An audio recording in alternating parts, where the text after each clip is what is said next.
Kalau Jokowi nggak bergabung dengan Gerindra dan di Golkar, seperti yang saya dengar itu kalau ada penolakan yang sangat tinggi kalau sampai Jokowi dan Gibran gabung ke Golkar.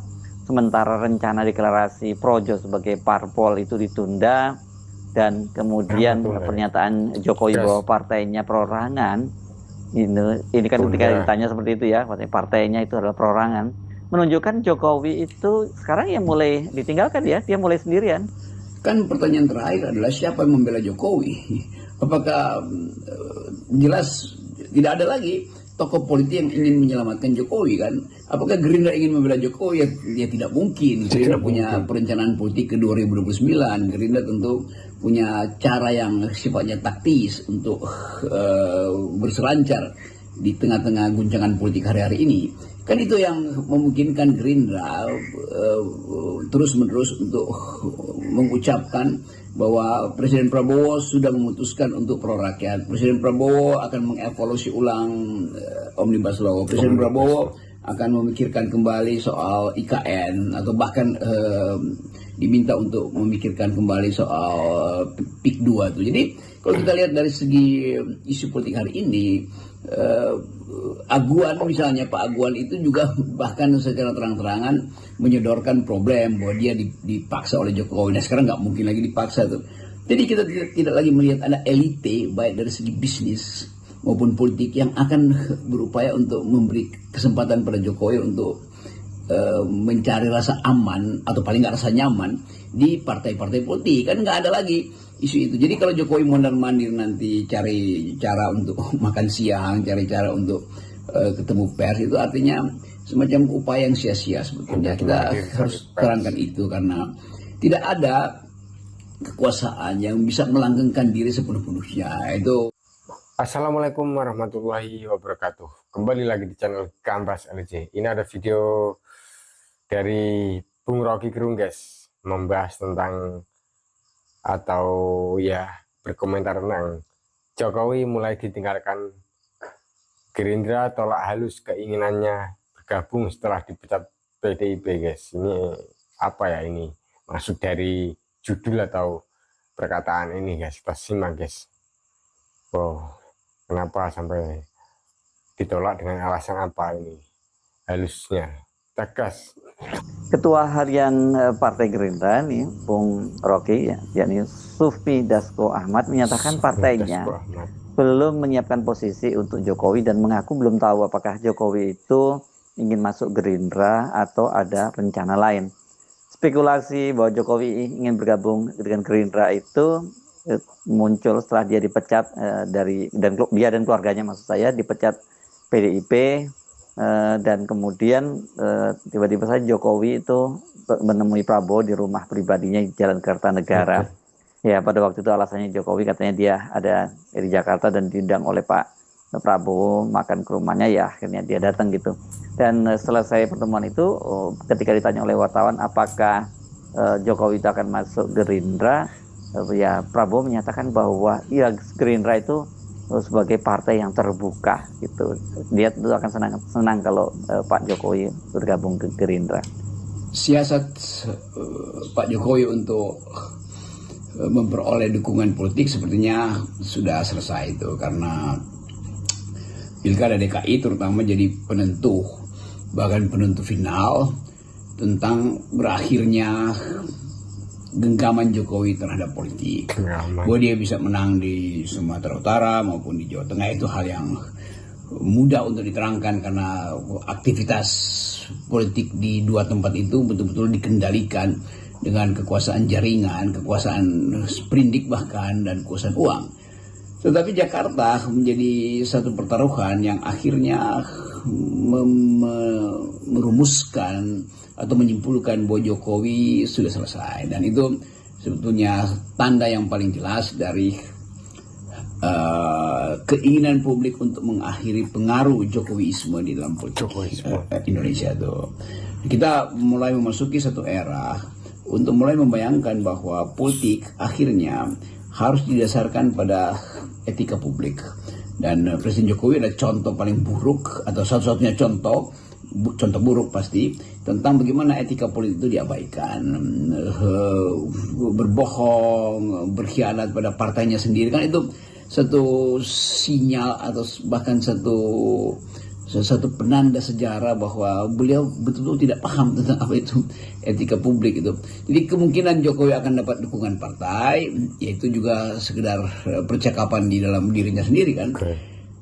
Gerindra pasti tidak akan memberi kesempatan pada Jokowi untuk masuk ke dalam partai itu tuh, karena dianggap bahkan adanya Gibran di situ kendati bukan anggota partai tapi bagian dari keluarga kekuasaan presiden, itu jadi batu sandungan, jadi beban psikopolitik dari Gerindra, karena terus Gerindra akan dipersoalkan terutama oleh netizen tentang kehadiran Gibran di situ tuh. Jadi kita mulai melihat bagaimana satu kekuasaan yang dibangun dengan arogansi ditegakkan dengan memanipulasi alat-alat kekuasaan negara itu akhirnya terpapar atau menggeletak begitu saja.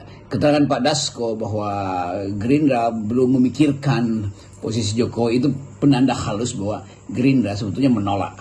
Dan harusnya Jokowi mengerti bahwa kalau dia ditolak oleh PDIP, bagaimana mungkin diterima oleh Gerindra kan?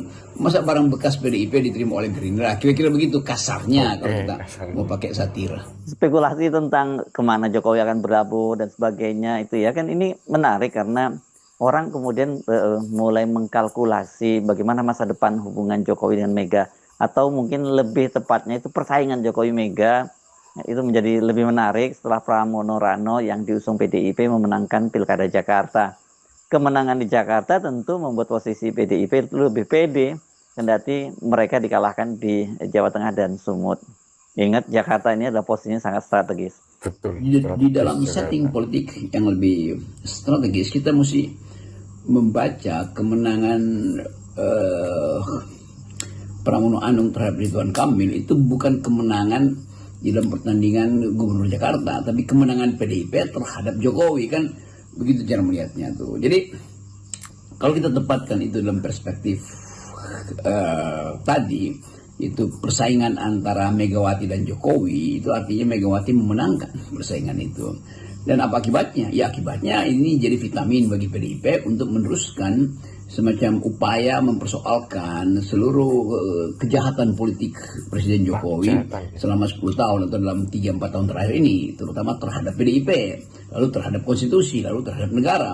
Jadi kemenangan Pramono itu adalah kemenangan dari mereka yang punya rencana baik untuk membongkar kembali mengapa Presiden Jokowi yang dipilih oleh rakyat selama 10 tahun akhirnya mengkhianati rakyat, mengkhianati partainya sendiri. Jadi kita lihat sekarang bahwa Pramono dan Rano itu simbol baru untuk memulai satu proses mempersoalkan secara hukum posisi Jokowi selama dia memerintah itu, atau paling tidak terhadap PDIP.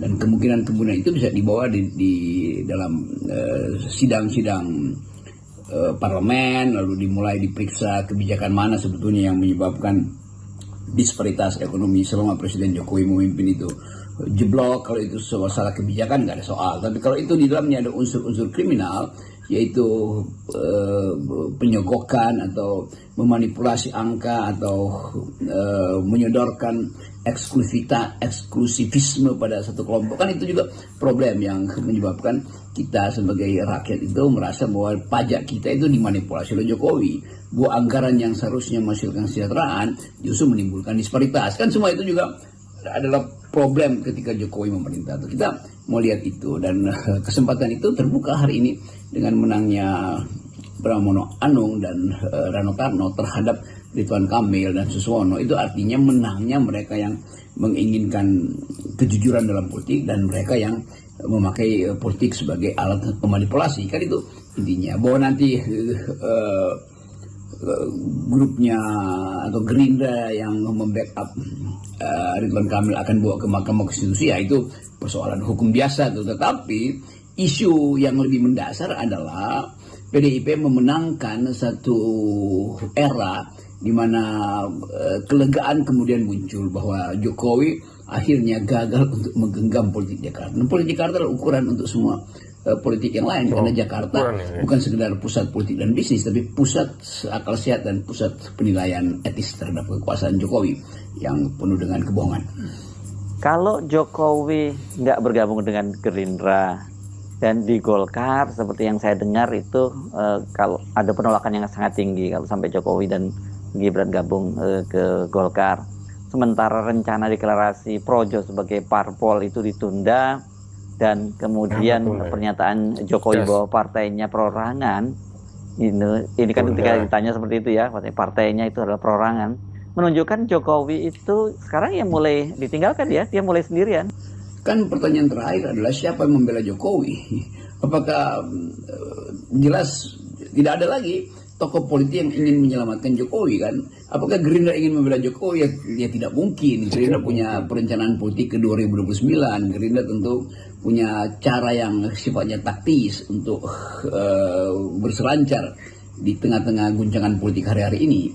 Kan itu yang memungkinkan Gerindra terus-menerus untuk mengucapkan bahwa Presiden Prabowo sudah memutuskan untuk pro rakyat. Presiden Prabowo akan mengevaluasi ulang Omnibus Law. Presiden Prabowo akan memikirkan kembali soal IKN, atau bahkan diminta untuk memikirkan kembali soal PIK 2 itu. Jadi kalau kita lihat dari segi isu politik hari ini, Aguan misalnya, Pak Aguan itu juga bahkan secara terang-terangan menyodorkan problem bahwa dia dipaksa oleh Jokowi. Nah sekarang nggak mungkin lagi dipaksa tuh. Jadi kita tidak lagi melihat ada elite baik dari segi bisnis maupun politik yang akan berupaya untuk memberi kesempatan pada Jokowi untuk mencari rasa aman atau paling nggak rasa nyaman di partai-partai politik. Kan nggak ada lagi isu itu. Jadi kalau Jokowi mondar-mandir nanti cari cara untuk makan siang, cari cara untuk ketemu pers, itu artinya semacam upaya yang sia-sia sebetulnya. Kita harus terangkan itu, karena tidak ada kekuasaan yang bisa melanggengkan diri sepenuh-penuhnya. Itu barusan terjadi di Suriah itu, anaknya diktator Suriah yang bertahun-tahun itu, Assad itu, Hafiz siapa namanya itu, Bashar Assad itu akhirnya didongkel justru oleh kelompok yang ada di dalam pemerintahnya sendiri kan. Dan itu satu penanda bahwa ada daya tahan yang thresholdnya bisa pecah kalau kekuasaan itu terlalu pongah itu.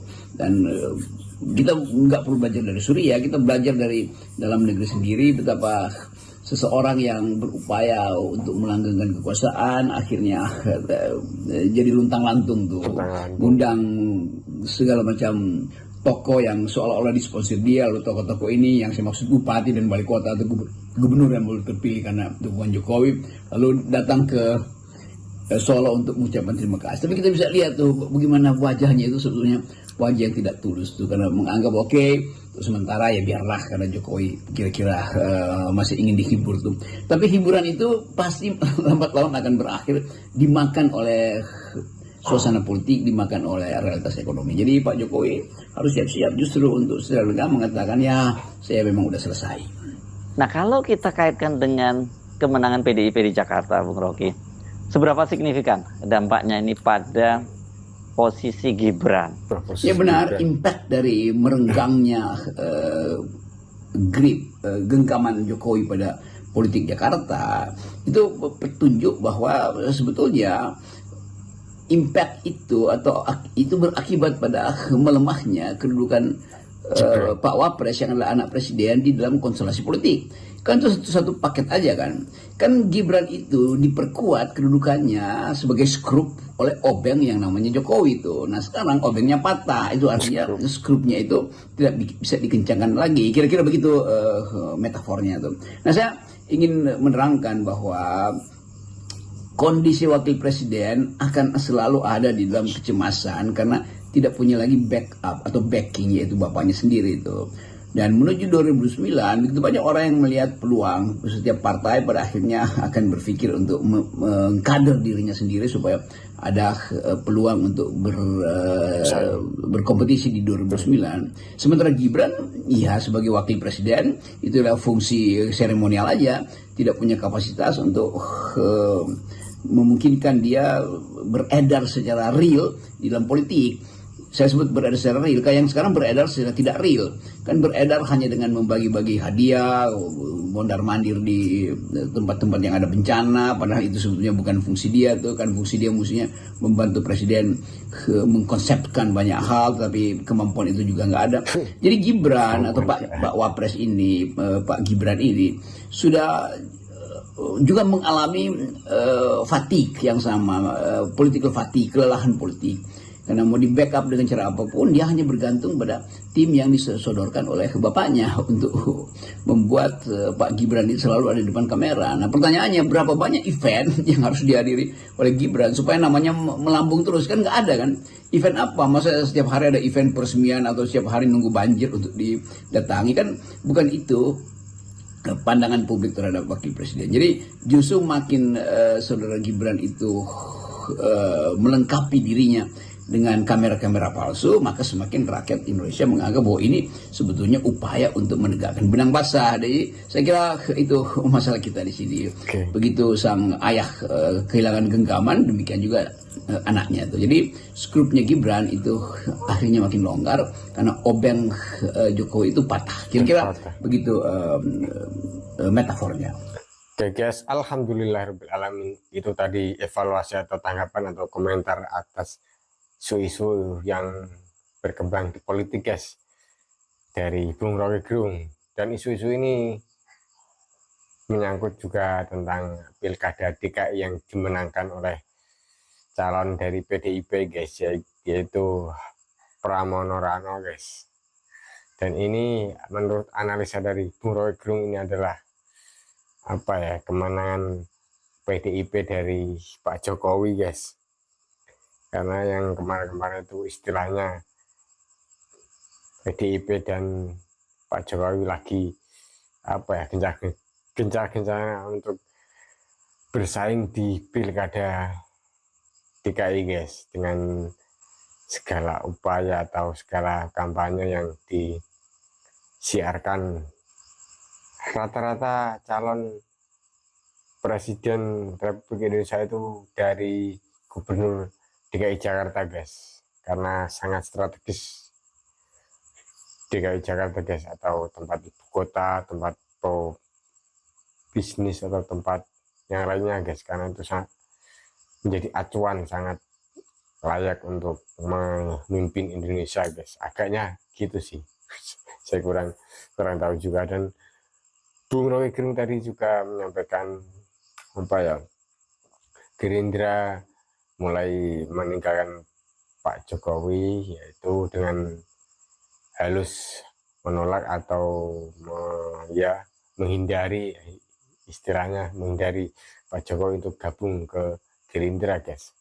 Dan juga ini tadi ada tambahan sedikit tentang Mas Gibran, dan agaknya